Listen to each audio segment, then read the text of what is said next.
ராத்திரி நேரத்துல எங்கெல்லாம் சுத்த வேண்டியதா இருக்கு பாத்தீங்களா?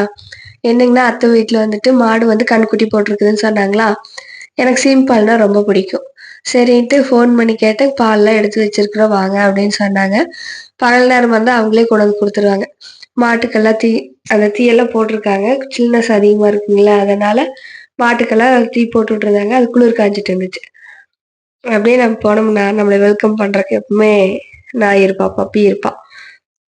போனோங்கன்னா எல்லாத்துக்கும் பொங்கல் கிளீன் பண்றதுக்கு எல்லாம் வெளிய எடுத்து போட்டு எல்லாம் கிளீன் பண்ணிக்கிட்டு இருந்தாங்க.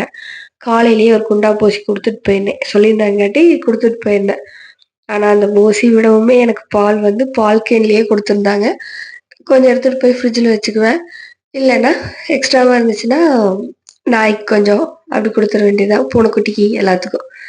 இந்த பூசி விடவும் அதிகமா பால் குடுத்துருந்தாங்க. அது எடுத்துட்டு ரிட்டர்ன் வந்தாச்சு. வந்துட்டு காலையில வந்துட்டு கெட்டிசீம் பால்ன்னு குடுத்துருந்தாங்க. அது கொஞ்சம் தான் குடுத்துருந்தாங்க. ஏன்னா, கெட்டிசீம் பால் தான் எல்லாத்துக்கும் பிடிக்கும்னு சொல்லிட்டு குடுத்துருந்தாங்க. அத மட்டும் கொஞ்சமா பண்ணியிருந்தோம். அது அப்படியே கேக் மாரி கட் பண்ணி சாப்பிடுறதுக்கு செம டேஸ்ட்டா இருந்துச்சு. எனக்கு வந்து இந்த தண்ணி சீம் பால் தான் ரொம்ப பிடிக்கும். அது திரு திருன்னு நல்லாருக்கும். சர்க்கரை போட்டு சாப்பிட்டா ரொம்ப டேஸ்ட்டா இருக்கும். எனக்கு ரொம்ப பிடிக்கும். இதே தாங்க எல்லாம் பன்னீர்ன்னு சொல்லி லெமன புழிஞ்சு எல்லாம் பண்றாங்க. இதையுமே எடுத்து பன்னீராவும் பண்ணி குடுக்கலாம். ஆனா, இதுக்கு கொஞ்சம் பாதுகாப்பு வேணும்.